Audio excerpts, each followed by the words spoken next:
Another week down, except for one game coming tonight, the Devontae Adams revenge game. But for now, Charlie staying hot, me and Tev staying united, or are we, with our Monday night preview pick?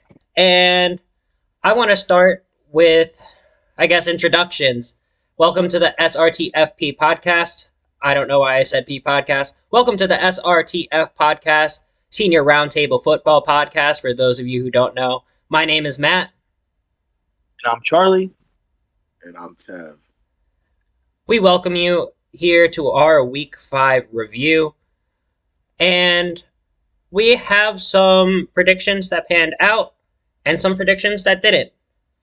Me and Tev aren't sitting too pretty on the first one. When we're talking about that London, Jacksonville, Buffalo game, me and Tev felt pretty confident in taking the Bills. But no Tre'Davious White, no Christian Bedford, who was also out, the other starting quarterback. And Matt Milano out for the season now with a fractured leg. So these injuries are ramping up for the Bills, but really no excuses for coming into this game jet lagged. Charlie, how did you see this one happening? Like I called it on Friday. I was right. I thought Jacksonville was going to go in there because of the time zone, because it's hard for a team to go into London and adjust to a 6-hour time zone compared to the Jaguars. It was already there a week prior. So by then, they got used to the time zone. On the football field, though, the way that the Jaguars really won this game is by running the football. Travis Etienne went nuclear for 26 carries for 136 yards, 2 touchdowns, and over 5 yards a carry. That was honestly one of the better weeks for a running back this week. And also, Calvin Ridley came back huge. 7 catches, 122 yards, led the whole game in receiving. I just think that seeing what happened with Calvin Ridley finally having a bounce-back game, this team can definitely win, especially. And I'll turn it to you guys to talk about the Bills side. Thank you, Charlie. I want to get into this Bills team and how tough they look, but more so, I want to get into how tough things are going to look down the road for them. This is their second major loss for the season, now down Tre'Davious White and Matt Milano, 2 all-pros on that defensive side. Yeah, they're getting Von Miller back, but I'm worried about what we're going to see down the line once the Bills even make it back to the States. Josh Allen's going to ball out. He's an MVP candidate. James Cook had a rough day. I believe he had -4 yards rushing. It's tough when you can't get things going on the ground. I thought this game would have been done on the ground if the Bills were going to pull it out, and they couldn't. So now we have a lot of questions to answer for Sean McDermott's crew. Josh Allen's going to have to play the best ball of his career and leave some of those boneheaded mistakes behind him if he wants to have any hope for a successful 2024 season and a potential Super Bowl outlook for this team. Stephon Diggs is still balling out. He made it over 100 yards again this game. Nothing to sneeze at. But, Ted, what are your thoughts on the Bills and kind of the stinker they put up through 3 quarters? I mean, you guys keep saying stinker. I'm looking at a jet lag team. Yeah, they got hurt. They're banged up. They're ready. They're bruised up. But no one talked about it. Gabe Davis balled out. Gabe Davis had 100 yards. Hasn't done that this season yet. Balled out for them. This team's good offensively. Yeah, they look shaky at times. But I'm just going to put it to the point that Charlie said. The Jaguars are there for a week in advance. And on top of it, the announcers even talked about it. You see it all over social media. They fly out earlier than any other team compared to the Bills who flew out on Friday morning. I mean, no excuses, but they flew out on Friday morning compared to the team that flew out 2 Wednesdays ago. You see a difference. You see a huge difference. And even how they played, play calls, how fast and how they moved. The only excuse is, they got banged up. They looked bad throughout 3 quarters, but at the end, they wrapped it up and turned it into a ball game. It's just the football gods were on their side. They did wake up in that 4th quarter, and I think if they had a drive or 2 more, we would be talking about a Bills win instead of a Jaguars loss.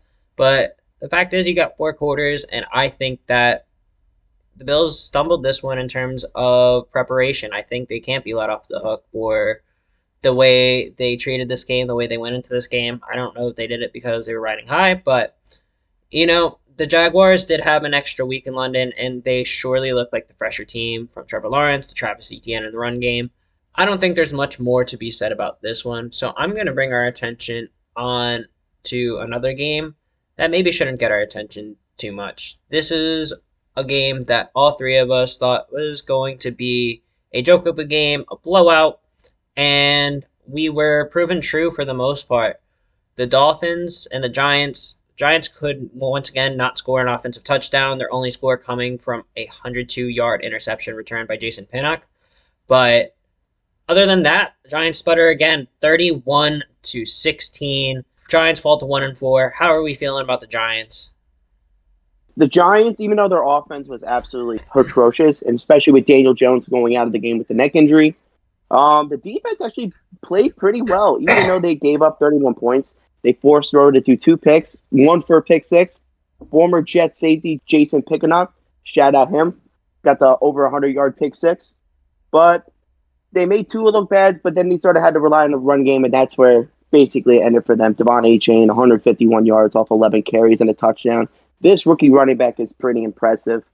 But for the Giants, Erica was pretty bad, but this team is kind of a wash. I really have nothing else to say, but the Dolphins got an easy win. Tev, do we have any thoughts on the Giants, the Dolphins, maybe Daniel Jones' injury coming into play? I don't know. It's hard to comment on the Giants because last season they showed us that they're capable of winning games.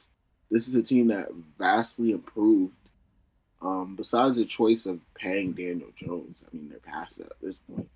I mean, this team looks lost. This team looks like there's something internally going on. And this brings back the fact that is the locker room happy with that they paid Daniel Jones over Saquon? Or is it Brian Dable that just lost the locker room and we don't know publicly? Because this is a team that really improved. Even Darren Waller got more touches and catches, 8 catches for 86 yards. He's starting to look like his old self. It may not look crazy, but, I mean, those are still better than nothing. The Dolphins just took advantage of a team that's just in crumbles. Even though their quarterback couldn't get it done, he just relied on his run game. O-line looked good, and they just pounded it for the win. But besides that, they did their job. I mean, the Giants just look really bad and disappointing. You know who else did their job that I'm happy to see? Tyreek Hill coming back to life. He's had a few up and down performances, but in this game, 8 for 181 and a score. Jalen Waddle also getting into the end zone. The focus has been on these Miami running backs ever since the track meet against Denver. And now it's nice to see Tyreek Hill and Tua Tagovailoa kind of getting back into the air. Tua's throwing for over 300 yards this game. And you know who else threw for over 300 yards this week? Zach's man, Desmond Ridder. Undefeated through his college and NFL careers as a home starter. I believe now 31-0. The Atlanta Falcons continue to impress, advancing to 3-2 with a 21-19 win over the Houston Texans. CJ Stroud still not throwing an interception, though. I believe that makes it 187 straight passes to start his career without a interception, and that would be a record. How are we feeling about these teams? I feel like this is a showdown for the future. Two teams that might not be too impressive right now and might not make too many waves into January and February, but some bright spots between Bijan Robinson and CJ Stroud this game. Absolutely, and I agree. These are two kind of like good, young, competitive teams. And honestly, the Texans had it in the bag if it wasn't for some last-second shenanigans with Younghoe Koo kicking the game-winning field goal to end the clock. But like I said on Friday, I didn't think Stroud was going to really be impressive in this game. This game was going to be kind of a cool down. Yeah, the stats kind of looked like he had a good game, but I felt like the Falcons secondary really came alive. Jesse Bates had a really good game. AJ Terrell played well, but Ridder played very well as well. Even with the Falcons having to abandon the run pretty early, Desmond Ridder did it pretty well through the air. He had over 300 yards. He threw the touchdown to Bijan. And one more thing before I bring it back to you guys is that I hope you Kyle Pitts fantasy owners are happy now. He had 87 yards on 7 catches. I hope you guys are happy. You can stop complaining about it now. I won't. And Tev, we also saw Drake London get involved this game and Bijan Robinson get involved through the air. Do we think Desmond Ridder outdueled CJ Stroud? And is this a sign that Ridder might actually have a shot at being Atlanta's franchise quarterback down the line? I mean, it bought him more time. I think Ridder is really buying time. Quarterback of the future is kind of a stretch. He looks, even during this game, he looks out of, like, he doesn't know where he is at times. He's a quarterback. Yeah, he's the leader of this team, but it seems like Ridder is lost at times behind the snap. It seems like he's relying more so on his stars, and there's nothing wrong with that. It's just more so he's young. You want to see him take that leadership role or take that next step. Hopefully this is the next step, this game that he just had. And he kind of pieces together a stretch of a few games because this division's wide open. I mean, it's theirs for the taking. So if they can continue if they continue to play like they do, and like you said before, their defense is fire. There's nothing it's theirs for the taking. Right to the playoffs. Hopefully my bet on the Falcons winning the NFC South will come true. I put like $50 on it. I don't think it's really too big. If it hits, it was like plus 175 odds at the time that I put it. The Falcons were maybe not the odds-on favorite, but have been looked at as a potential NFC South candidate with their big additions over the 2023 offseason. Jesse Bates, Calais Campbell being among the few. And another team that retooled big time over the offseason, added some wide receivers to the mix, was really disappointed by the showing they probably saw. 7 drop passes by Baltimore Ravens receivers. Lamar Jackson had a tough pick in the end zone to Joey Porter. Ravens not putting their best foot forward overall against the Pittsburgh Steelers, and Lamar falling to 2-4 against Mike Tomlin's crew. Tev, how are you feeling about your Super Bowl pick? We cool. Side. Feel me? Like, sometimes stuff like that happens. Go back to the drawing board, get some work in. You got an MVP leading you. But let's get some work in. Let's get this to next week, on to the next game. That's the only mentality we can have. The division's theirs. Joey, come on, man. Joey is lost in the sauce. His calf is hurting. This division is theirs for the taking. I'm a Ravens. I mean, this year I'm a Ravens fan. You might as well call. You guys know Lamar's my cousin. I'm gonna call Lamar up, tell him, yo, I need y'all to lock in, do what y'all got to do. Tell them to hold on to the ball and cut Nelson Aguilar. He can't catch anything since the Obama administration. Nelson Aguilar hasn't caught anything. So please let him go. That's all I really got. Charlie, with Tev in his ear, do you think you're keeping your big trust in Lamar Jackson and the Ravens? Honestly, I was very disappointed by the Ravens, the performance of the Ravens as well, because honestly, I had a 5-leg parlay with almost all the 1 o'clock games I had right, and that was the only one I got wrong.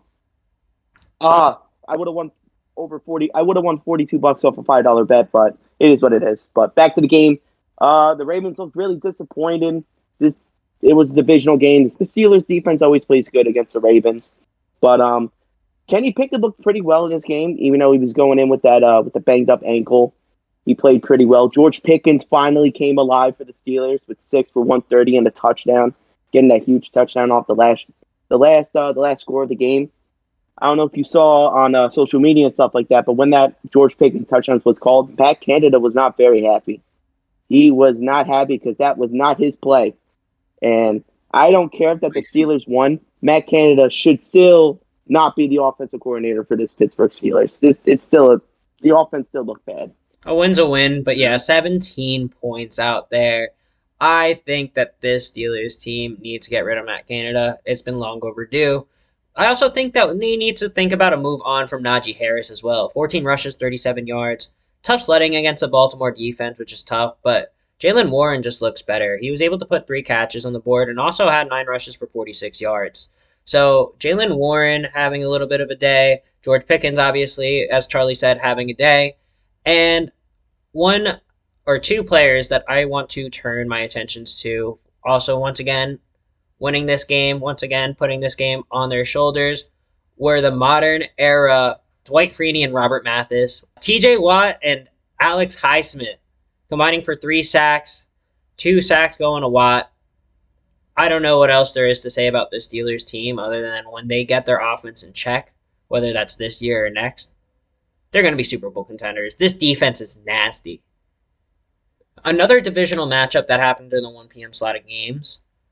Charlie, once again, proving us wrong. We leave Charlie alone on these picks, despite Charlie's hot streak. Me and Tev know better, right? We don't. Charlie, DUI Jim Irsay, as you like to call him. How do you feel about DUI Jim Irsay leading the way to the win for the Colts? Shout out DUI Jim Irsay, but honestly, the real hero of this game was former Washington quarterback Gardner Minshew. He actually played pretty well for Anthony Richardson going down with an AC joint. He had an AC joint in his shoulder. He'll be out for about maybe a month. So we're going to see Minshew become a full-time starter again for at least for the next 4 weeks. But honestly, I was wrong about the Colts for one thing. I thought Jonathan Taylor was going to play very well, but it was still the Zach Moss show with 23 carries, 165 yards, and 2 touchdowns. Basically led this team to a win against a very competitive Titans defense. But on the Titans side of the ball, Tannehill still looks pretty mid. Derrick Henry was out of the game completely. DeAndre Hopkins had a very good game. But this is, like I said, another divisional game that any team could have won. But shout out to the Colts coming 3-2. I mean, my prediction's right about Anthony Richardson. We knew this since week 3. He only completed 1 NFL game. Gardner looks bright, so why not even go with him? I'm just gonna be the hater of this one. You guys are gonna get all the bright spots. Trust you guys with that one. I'm just gonna be the hater for this game. Well, Tev, voice of the truth. You and I both have been pleading with this Colts team to protect Anthony Richardson, and now, one way or another, he's out of the way, out of harm's way with an injury. What good does that do? I was gonna say, I did the same thing to my shoulder. It hurts. Like, he's in pain right now. Y'all need to, bro. I might call child services. Or something. That's one young player too. I believe that guy's 21 years old on the field, starting for an NFL franchise. Keep him out of harm's way. So I'm absolutely with you there. And with AR5 on the shelf for a month, at least we can rest easy knowing it can't be worse than what he came away with. At least he didn't shred a knee. At least he didn't break his neck. At least he didn't go out there and get like a second or third concussion. So I think in some ways, Gardner Minshew leading this team for the next month or so is the best thing that could happen. Steen Steichen obviously wants to compete, and Minshew is not the type of quarterback that can go out there and run the same scheme that Anthony Richardson can. We're going to see Steichen have to play around Minshew's strengths, which he does have. He's a very, very solid backup player. We've seen him not necessarily become a starter over the years because of some limitations, but I think that this is just another game that Tennessee flopped in. This should have been a winnable game. DeAndre Hopkins had 140 yards. This is the 11th quarterback to throw an 100-yard receiving game to DeAndre Hopkins. He's one away from the record in that regard. I think he's fantastic, and I think that's great to see. And to put this all to rest, I think that Titans team just doesn't click all at once. They have the pieces there. Mike Vrabel's a great coach. Derrick Henry had another day where he didn't look great, but he looked great last week. So I just don't know what to say about this Titans team. I'm ready to make so many predictions, but at the same time, they'll probably go and do the opposite of what I say next week. So what's the use? And with that note, what's up? One more thing before we move on, I just want to give a little shout out to the rookie running back Tajir Spears. He actually been playing pretty well, even though Derrick Henry was kind of unavailable. He's been pretty well on the receiving as well. But I just want to give a quick shout out to the rookie running back Tajir Spears. I believe he had 11 touches for over 70 yards, and very well done by the third-round rookie. Now I'm probably going to move our attentions to a game, once again, we all predicted, and a game that might be signifying the official end to the Belichick era, with the Saints coming into Gillette Stadium and whooping the Patriots 34-0. Mac Jones, second game with a pick six in a row, 4 pick sixes at Gillette Stadium. That's the same that Tom Brady had in over 160 games. Mac Jones has had, 19, 20 games at Gillette Stadium?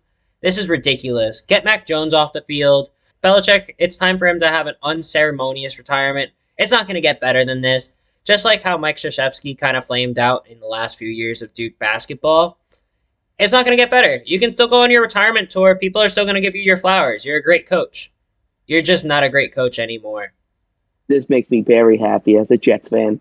Just to see Belichick humiliated by Derek Carr, and they put 34 points on your head. This makes me happy as a Jets fan. But, yeah, Mac Jones looked absolutely ferocious. I think you should honestly just throw in Bailey Zappi for the rest of the year. Like, this season's a wash for you guys. Ramondre didn't look good either on that game with 8 for 24. Zeke looked terrible as well. But I'm going to take my side to the Saints, take on the opposite side of the ball to the Saints. Derek Carr looked pretty solid for 26 pass attempts, 18 completions for 2 touchdowns. Alvin Kamara had a pretty solid game. But, it was just mostly a defensive showing by the Saints and a big win on the road. I think I was the only one that got this prediction wrong. I thought we were 3-0 on this one, if I remember correctly. I said Mac Jones. I've been saying Mac Jones. No. You got this one right. No, you got this one right. Oh, wait, I did. I'm tripping. There you go. Yeah, there you go. Yeah, Mac Jones. I was on the train that Mac Jones this season was going to shut everyone up. I mean, you heard I did some digging. It's true. He did teach Cam Newton the offense. It's also true that he's smart and he knows the whole offense. Whoever was his OC, it was never that he wasn't competent enough to learn the offense. He actually is a smart man. He actually graduated from Alabama. He didn't just go to Alabama. So it's hard to defend him anymore. The offense is his complete control. So when we see this offense look bad at times, it's really on him when he makes those bad mistakes and mistimes those picks or throws into double coverage. It's on him. There's not much more we could do. Like you said, Belichick just retired. Like Tom Kraft sell the team. Yeah, it's over. Like it's time. I'm still in shock on how we still lost that game against New England, though. I'm still in shock. I still don't understand it. If it's 2 things you're going to do, is you're going to pay your taxes and you're going to watch Bill Belichick find a way to beat the Jets. That is true. That is so true. We'll also address that a little bit later on, Charlie, but we have one last game in the 1 o'clock window of games to get to before we move on to the 4 o'clock games. And Tev, I see you starting to realize which game that is. It was your Carolina Panthers. Bryce Young going out and throwing 3 touchdowns, but not necessarily being able to get it done against the Detroit Lions, who put up 42 points on the Carolina Panthers, who remain the only winless team in the NFL.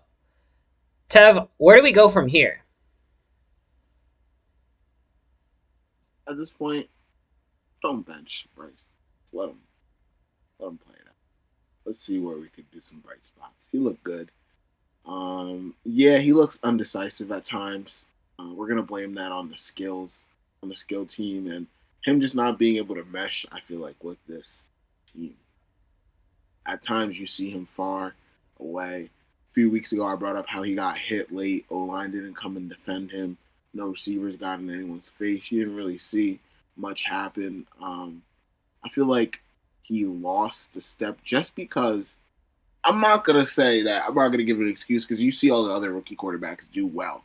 But I feel like leadership-wise, he's so used to going to such skilled teams that him going into a team that might be the worst team he ever walked into as a quarterback, a modern-day quarterback, Alabama quarterback, he's not adjusting well. This game right here kind of proved to me that, yeah, he has some bright spots, some really, really good bright spots, but and Adam Thielen balled out. He had to hurt me. He had to tell me to shut up because he did a very, very good job. But besides that, it's just this team's in shambles. Yeah. In purgatory. Adam Thielen, 11 for 107 and a touchdown. And Charlie, you posed a question to us whether this was the game where we saw more Jahmyr Gibbs or not. We didn't see him at all. He was out this game, and so was Amon-Ra St. Brown. Lions didn't need them. What do we feel?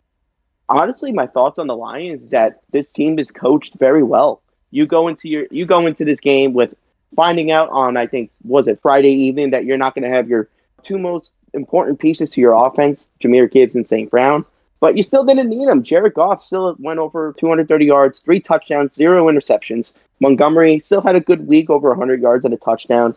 But because you didn't need those guys, because you got Sam Laporta.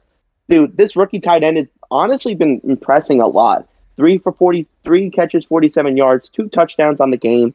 Josh Reynolds played pretty solid, 4 for 76. But I want to give a quick little shout out to the Lions defense as well, because this defense has become one of the better, honestly, secondaries in general in the league, because they had 2 or 3 picks against Bryce Young. But I just felt like Bryce Young was running for his life through the whole game. But I just wanted to give a quick little shout out to the Detroit Lions defense, and man, this honestly Super Bowl contending team. I have a few things to say to that, actually. First, I'm going to compliment specifically Aiden Hutchinson, a pick and a sack this game. This guy has 4 picks in his first 2 years as a Lion. 20 games into his career, and he's doing this? 21 games? This is nuts. And the other point I wanted to bring up to you, Charlie, is you said Jahmyr Gibbs is the second most important piece of that Lions offense. I'm going to argue it's David Montgomery. We're underselling what David Montgomery just did to the Panthers. He earned the Lions their first 100-yard rusher since Kevin Smith in 2004. It's been 20 years, almost, since we've seen a 100-yard rusher by the Detroit Lions. We've seen names like Mikel LaShore. We've seen Javid Best.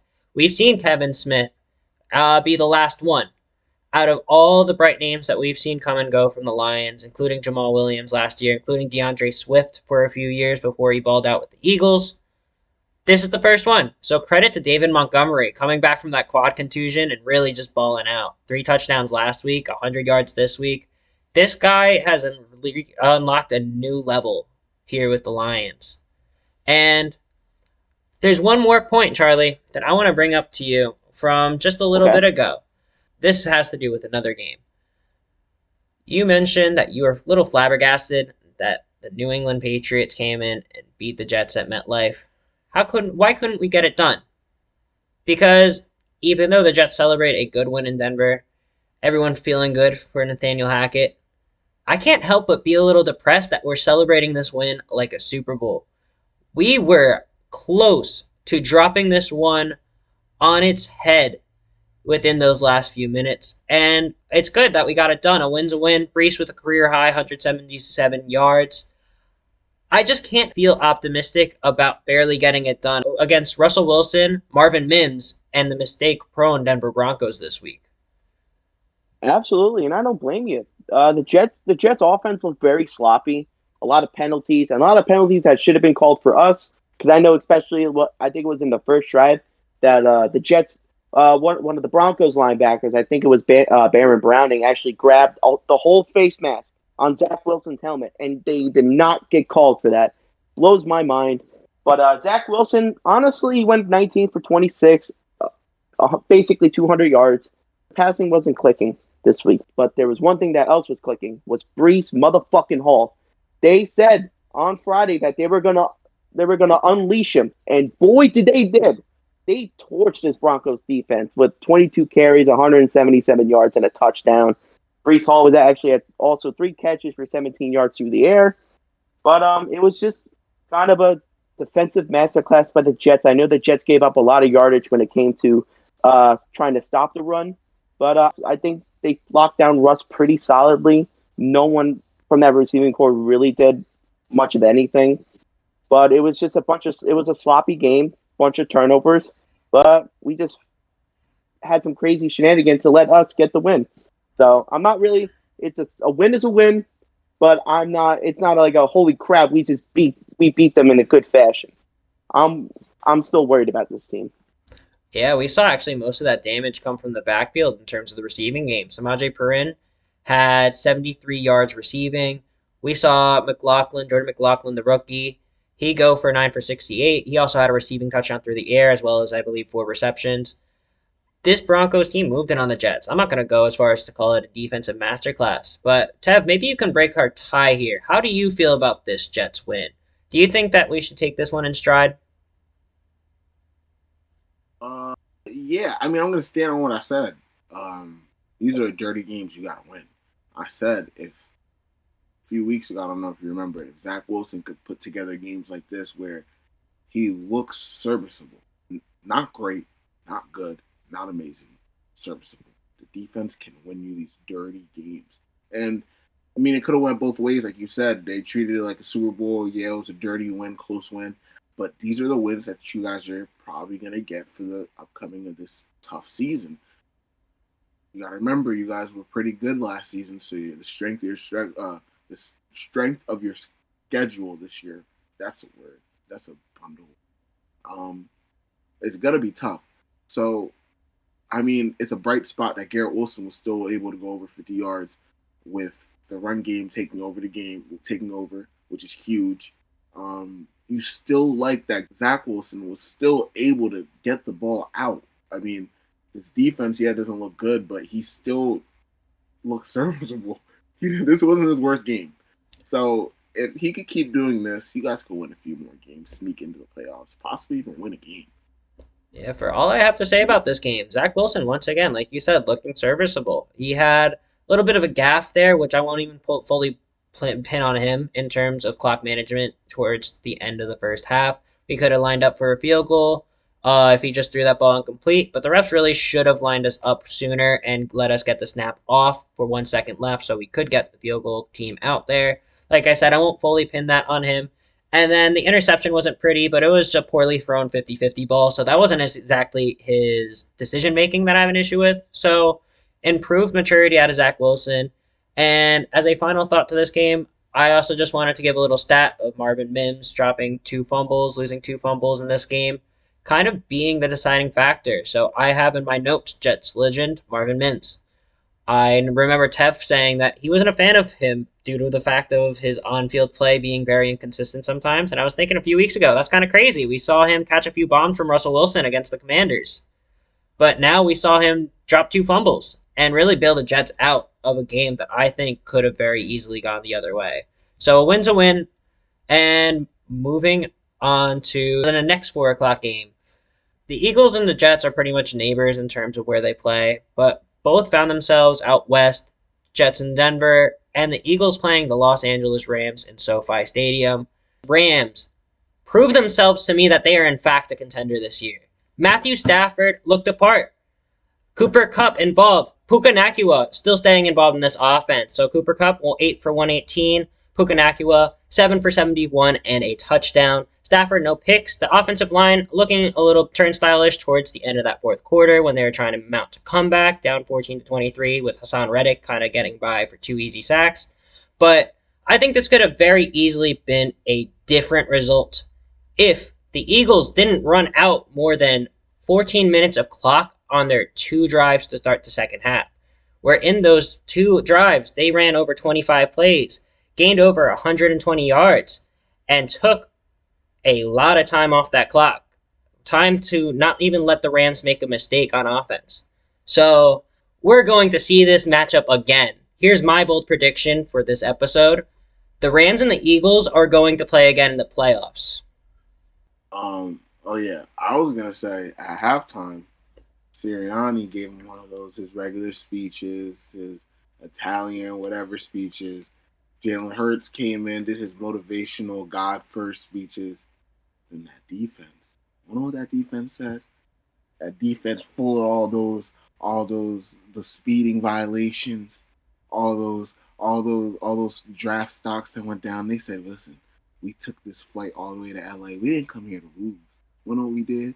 We can tell that offense, hold that ball. If y'all hold that ball, we could strap them up. I don't care who we're going against. Defense got it done for them. That D-line is insane. Yeah, they're banged up, but oh my God. They didn't miss a step the whole game. Yeah, I mean, listen. This defense is going to be the best defense in NFL history.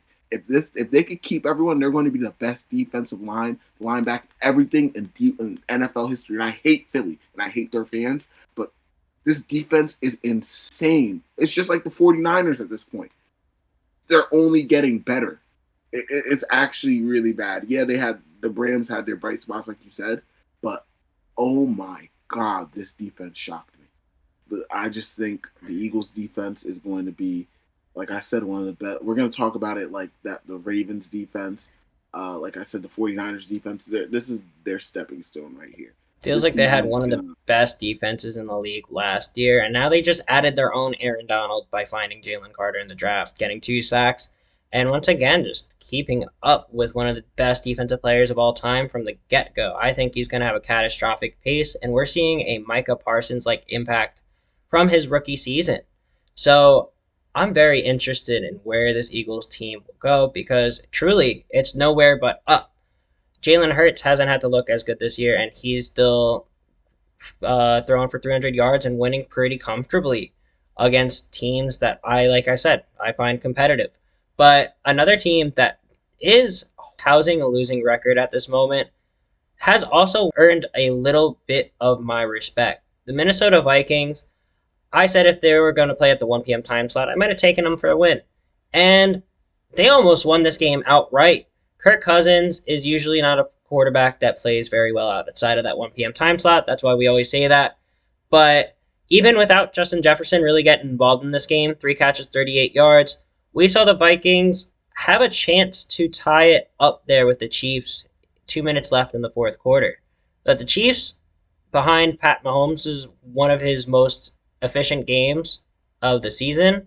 31 of 41, no interceptions, 2 touchdowns. We got to see the Chiefs take this one. What are you guys thinking about this win? Tev, have you earned a little bit of respect for Kirk Cochains outside of that 1 p.m. time slot? Are you still... Do you think this output wasn't good enough? He's a veteran quarterback. It's not like, oh, he had great stats. He looked good. There's something to build upon. He isn't 23. He isn't 22 anymore. He has a family. Like they say, they have a family to feed. He might be out of a job a lot sooner than what we think. No matter how good he's playing, it's not good enough to win them games. It's not good enough for Justin Jefferson to sign an extension. Justin Jefferson was offered one of the best contracts in league history, and he said, I don't want to take it yet. Why don't you want to take it yet? Because my quarterback's Kirk Cousins.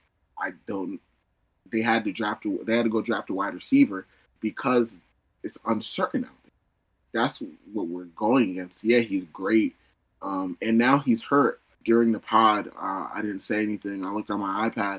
I got a notification. They don't know when he's going to be back. And if I'm him and his agent and his team, I'm pulling Russell Wilson. I'm telling them, yo, my team said it's not good for me to go play. I'm not playing for the whole season. I don't care if it's a high ankle sprain. I don't care if I stub my toe. I'm out for the season. Now what do? You won one game. I mean, yeah, he looked good. Yeah, he put up some good numbers. Like you said, the last few weeks he did do good outside that 1 o'clock window. But they're not wins. He only beat the Carolina Panthers, and they haven't won a game. I don't know. I don't know what everyone else sees in it. I gotta just be seeing it through haters' lens. Honestly, for my opinion on this Chiefs-Vikings game, I thought both offense still played very well. Like you said, Kirk Cousins lost Justin Jefferson in the fourth quarter. Addison still had a pretty solid game, 6 for 64 and a touchdown. But the run game for the Vikings was just completely invisible. That Chiefs defensive line played pretty well, only allowing Madison for 26 yards on 8 carries. 5 carries or 15 for Cam Akers as well. But for the Chiefs side of the ball, Mahomes looked like a regular Mahomes game. 281 yards, 2 touchdowns, no picks.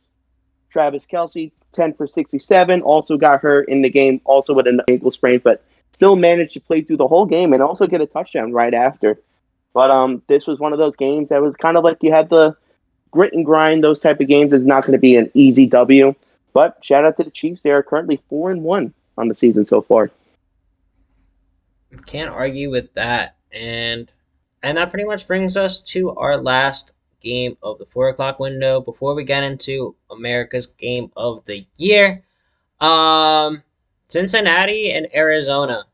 This is one that Arizona could have very well pulled out on its own. Cincinnati, once again, is fielding Joe Burrow, who's still recovering from a calf injury and came back early, kind of to a expected performance dip.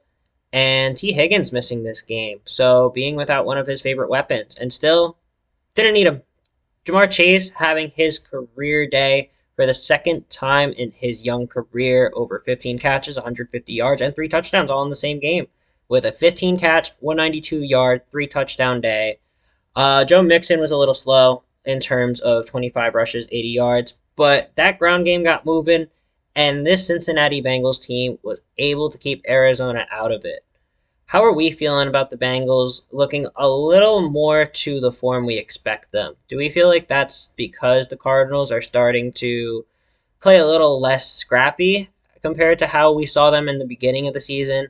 Or do you think this is truly a game that they earned through going on the road and taking? I think this is a type of game that kind of, like you just said, they go on the road and they take it. I think this is like we saw for the last couple of years when Joe Burrow became a healthy starting quarterback, is that they start off pretty shaky for the first 4 or 5 weeks of the year. And then they eventually click and they start to win multiple games in a row. I think that this is where the time of the year when they start winning games. I felt like Burrow just looked like Burrow and Chase clicked. Like, I think this offense just clicked in general, even without T. Higgins. And Arizona's defense kind of looked pretty bad after the second half, allowing 17 points with them only getting 6. I just felt like this is the time of the year when the Bengals are going to start clicking and they're going to win multiple games in a row. So I wouldn't start writing off the Bengals just yet. So I'm gonna be the reason of. I guess another game. I'm just gonna be the reason. I'm gonna contrary that. I feel like Joe Burrow got bailed out in a sense. He's in 100%. You see him run for his life a lot in this game, and you could even see it after in the post pressers. His coaches came out and said they were screaming at him through the headsets to stop running and let the plays develop. It seems like he was, in a sense, rushing everything, even this injury. He's rushing himself back onto the field. But like you said, Jamar Chase, a masterclass by him. So it helps that he has, in a sense, his best friend to help him go through this injury. But I feel like they went in there and earned that win in a sense, because the only reason why they won is because they consistently scored. If they had a lapse in any time of that game, like you said, they let up 17 points in that second half because they consistently scored. They had to grit and grind and get those yards. They compared to 6 points from the Cardinals. So the Cardinals only put up 6 points. I feel like they just died down more. I think this Cardinals team is a fighting team. I'm not saying they're going to win games, but this game could have easily won it. It's more so they lost it at home, and Bengals took advantage. I don't think that the Cardinals just Cardinals. They're still a scrappy team. Before we move on, I just want to bring up a certain running back. I want to say that I'm getting his name right, but I'm honestly not quite sure. Eric Demercado. This guy I didn't hear of heading into the season is truly one of the first players to truly take me by surprise in terms of seeing on the stat sheet. I saw him picked up in our fantasy league, and Demercado got 10 carries compared to JC's 6. Rondell Moore also getting involved in the run game, getting a 41-yard scamper. So I do like that the Cardinals are still putting out their A game despite some less than recognizable players kind of taking place in these games. Once again, I brought up Dennis Gardeck last week. He didn't go for a sack this game, but he has 4 sacks of the season so far. Few names to keep an eye on as the season goes on for the Arizona Cardinals. And without further ado, we got to see the Arizona Cardinals older, stronger, handsomer, greater overall, just more exceptional brother in the San Francisco 49ers take on the Dallas Cowboys in what was one of the most anticipated games of the season, and what turned out to be one of the biggest blowouts so far. The Cowboys blew out teams left and right throughout the first 4 weeks of the season. And here we are now seeing them be on the receiving end of one. Is this the end of the Cowboys Super Bowl hopes? Are they too far gone? Or is this the 49ers just being in a league of their own? Honestly, I think it's the best of both worlds. Because when we saw this game, is that this offense clicked no matter what defense you put at them. Maybe besides the Eagles, but this 49ers offense clicked. George Kittle, for some odd reason, because I had to go against him in fantasy, and Brock Purdy both scored 3 touchdowns against me each, and losing a terrible game. But with Dallas defense didn't look great. Dak looked absolutely horrific. And honestly, my bold prediction, like you had a bold prediction earlier, my bold prediction is Dak Prescott will not be the starting quarterback for the Cowboys next year. But shout out for the 49ers to get a huge win against a playoff contending team like the Cowboys themselves. Tev, something tells me you like that prediction. Said it week 1. Oh, you did? I didn't even realize that. I said Dak is going to play one game. It's going to be on a primetime game. Typical Dak game. Going to go in there. Everyone's going to be hyping him up, ready for him to win it. What is he going to do? Go 2-3 picks and stink it up. Bro, why did I see Trey Lance warming up? Why did I see Trey Lance get up, grab a football, put a mic in his ear, and start to listen in the plays like he was going to go into that game? I was screaming it last night. I wanted Lanson. I was screaming it. Who knows? They didn't acquire a quarterback like that to potentially be sitting on the bench this whole time, right? This is a guy that they're going to get out there if Dak sucks for another game or two. Of course we're going to see Trey Lance sooner than we think. Even if the 49ers, first off, let's just say 49ers looks amazing. They're going to be in the postseason. Props to the 49ers. Well done. Well executed. But let's get back to the big fish.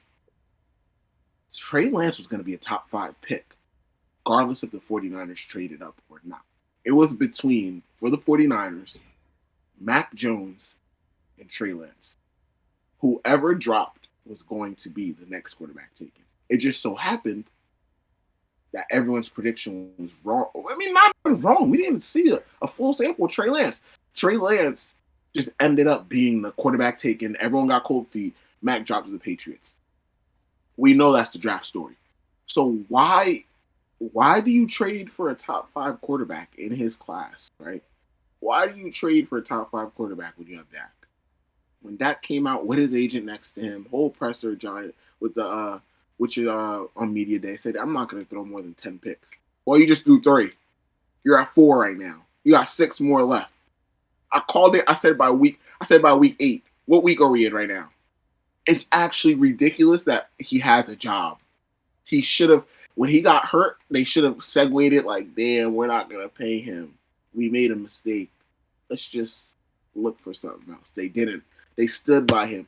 I respect Jerry Jones for it. Stand by your guy, but come on, man. He isn't a starting quarterback in this league. Yeah. He has one of the best O-lines when healthy. He killed Zeke's career. I don't care what anyone says. He killed Zeke's career because he was unable to stay accurate. He had to keep feeding him the ball. And then on top of it, CeeDee Lamb is trying his hardest. If CeeDee Lamb was any type of more vocal, he would have requested a trade. I think that while we also see like Jerry Jones, like you said, props to Jerry Jones for staying loyal to Dak so far, that's not a Jerry Jones move. Jerry Jones is the first person as Cowboys owner, de facto general manager. He would be the first person to play quarterback if he thought that would be the move to make the team better. But he's going to be the first one to call for Trey Lance to be out there if this Super Bowl contenders Cowboys team all of a sudden falls to 3-3 or 3-4. I think that we're going to see the Cowboys have a lot more pressure on them all of a sudden after this game. And once again, props to the 49ers. Before we move on and wrap up for the day, I did want to mention that the 49ers remain undefeated outside of that NFC Championship game. I believe that makes them 14-0 in the regular season, plus 2-1 in the playoffs since Christian McCaffrey has been acquired. Christian McCaffrey, 14 straight games with touchdown. Even though he went for a less than optimal 19 for 51 rushing, he got it done. And the Niners as a whole just have too many weapons. Even one of the best teams in the league really just look like mincemeat compared to them. So I'm really impressed with them. And honestly, I'm not very impressed with the game that we have coming up tonight between the Packers and the Raiders. Jordan Love, after a strong start, has looked less than optimal, less than a 60% completion rate, and has had some issues with picks here and there. I think that him going into Vegas for this Devontae Adams revenge game, a lot of the headlines around the Raiders, and Josh Jacobs talking to the media earlier in the week, being frustrated with losing. And there's a lot of negative press going about this Raiders team and Josh McDaniels as the head coach. So while I see Jordan Love maybe not having a perfect game, the light shining a little bright for him on prime time, I just think there's too much going against the Raiders for them to really pull this one out. I know they're at home, but Jair Alexander is coming back from injury. He's going to be able to help deal with, maybe not stop, but slow down Devontae Adams. So the Packers are getting a little healthier. And I really like Jordan Love and the Packers in this one. I should really say that I don't like Jimmy Garoppolo coming off a concussion and Josh McDaniels, and I don't like the Raiders in this one. So give me the Raiders to lose and Packers to win by default. Guys? If I'm right tonight, because I will be taking the Raiders. Like you said earlier, I think that they finally get their starting quarterback back. Jimmy Garoppolo's off concussion protocol. And I just saw a report about like 20 minutes ago saying that Aaron Jones not likely to play tonight. I think with a hamstring injury that he's going through. But they said he's not likely to play tonight. We got to get to the main topic here for this game is that Devontae Adams revenge game, and that's what's going to beat the Packers tonight. I think Devontae Adams will honestly go over for like maybe 150 yards and 3 touchdowns in this game. I honestly am confident about that. I just think with no Aaron Jones, and who is kind of like one of the most elusive runners they have on that team, I don't like A.J. Dillon, and I just think that this offensive line is going to get beaten up because with no Bakhtiari. And give me the Raiders in this one. I think they're going to upset the Packers at home. Now that I'm thinking about it a little more, I got the Packers. First, I said the Raiders. Let's go. You're doing it again. I know. But the reason I'm doing it is I'm more of a let's go into the storyline. I think Jordan Love's thinking, stop talking about these old ass motherfuckers. Aaron, it's Aaron that, and did Aaron that. Aaron practice this, Aaron just like that. I'm not Aaron. Now it's Devontae this, Devontae's gonna do that. Well, I don't have Devontae, and I don't care about Devontae. I care about my wide receivers. So I think he's gonna go out there, tell everyone to shut up about these old guys that you guys keep bringing up about my regime and let me be great. He's going to go do that, be great. So, yeah. Even though I traded him in fantasy, too, I shouldn't be defending him this much. But I'm going to defend him, man. That's how it works, though. Once you trade them away, they become so much better. And it's never, once you got a player, they become worse. I think that just tracks. That makes me more confident in my prediction. Thank you, Tev. And another prediction that I feel very confident in is Week 6's Chiefs-Broncos game. Give me the Chiefs. Obviously, we saw the Broncos think again against the Jets. I don't think the Jets are going to be as competitive of a team as they were last year until they right the offensive line issues and really get Zach Wilson going. So when I think about the Denver Broncos playing the Chiefs, I panic for the Broncos. I think they're going to have a Wink Martindale-esque week of sleep in terms of sleeping like a baby, waking up every 2 hours, crying, needing to use the bathroom, whatever Wink Martindale said. I think this is going to be that game for the Broncos. Pat Mahomes is going for 500 yards and 5 touchdowns. Not actually. I think they're not going to have to throw the ball that much. Same as why I don't really have a lot of comment. I think the Chiefs are going to win pretty easily. It's the Broncos. I'm saying it's the Broncos, and this might be their second win.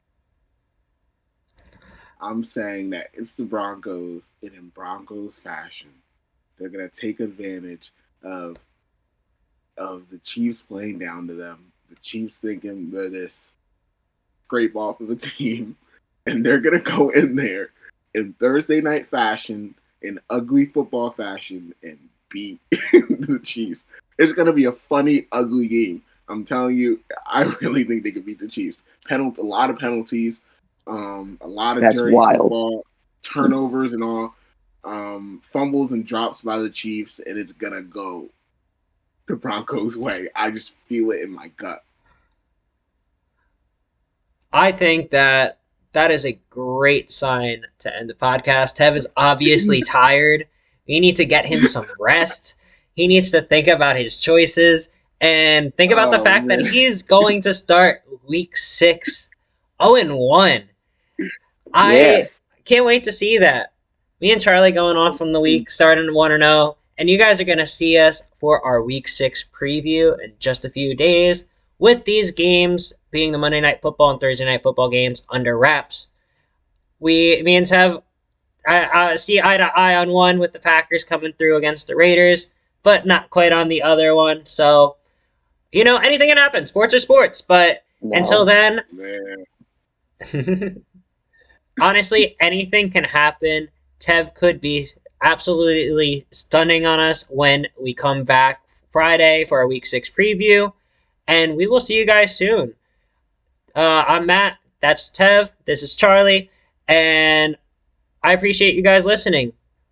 Tev, sign us off. Broncos Nation, let's ride.